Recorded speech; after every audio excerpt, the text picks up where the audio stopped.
গাৰ্গৰ মৃত্যুৰ বাতৰি পোৱাৰ দিনাখনে মই গৰিমাক লগ পাবৰ কাৰণে আহিছিলোঁ। মাজৰ এই সময়ছোৱাত গৰিমাক মই লগ পোৱা নাছিলোঁ, যদিও মাজে মাজে কথা বতৰা পাতি আছিলোঁ। আজি সম্পূৰ্ণ ব্যক্তিগতভাৱে মুখ্যমন্ত্ৰী হিচাপে নহয়, এজন জুবিনৰ অনুৰাগী হিচাপে বা জ্যেষ্ঠ ভাতৃ হিচাপে গৰিমাৰ লগত কিছু সময় কটালোঁ।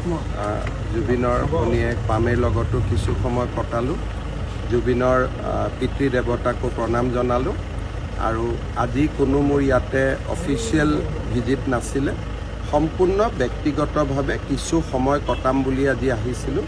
আৰু এঘণ্টা সময় গোটেই পুৰণা কথা বতৰা পাতি কটালোঁ। আৰু গৰিমা কলেজত মোৰ লগত একেলগে পঢ়িছিল, কটন কলেজত। মই ছিনিয়ৰ আছিলোঁ আৰু গতিকে বহুত দিনৰ পৰা জুবিন গৰিমাক মই ভাল কৰি জানিছিলোঁ। গতিকে অকণমান মনৰ যিটো কয় দুখৰ সমভাগী হোৱা, সেইটো কাৰণে ইয়াত আহিছিলোঁ। আৰু বাকী কোনো কেছ গোচৰ এইবিলাক আমি একো পতা নাই, খালি ব্যক্তিগত যিখিনি দুখৰ সমভাগী হোৱাৰ যিটো প্ৰচেষ্টা সেইটোৱে আছিলে।